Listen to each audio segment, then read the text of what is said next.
मला माहीत आहे ही रेसिपी तुम्हाला भारी आवडणार आहे. त्यासाठी 1 तासापूर्वी सोल मुगाची डाळ भिजत घातली. त्यामध्ये लसण, लाल मिरच्याचे तुकडे टाकले आणि एकदम बारीक असं फिरवून घेतलं. तुपामध्ये मेथी परतून घ्यायची, म्हणजे मेथीचा कडवटपणा कमी होईल, खमंगपणा वाढेल. चवीनुसार मीठ, हळद, ओवा टाकायचा, मिक्स करायचं.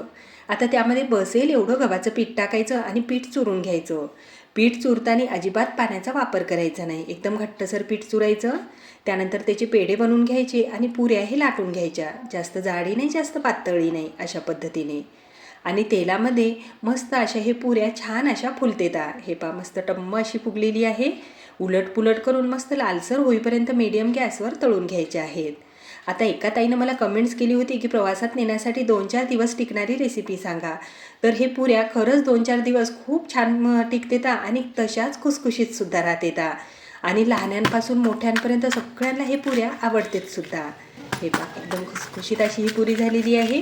पण माझी बनवायची पद्धत तुम्हाला कशी वाटली कमेंट्स करायला मात्र विसरू नका. धन्यवाद.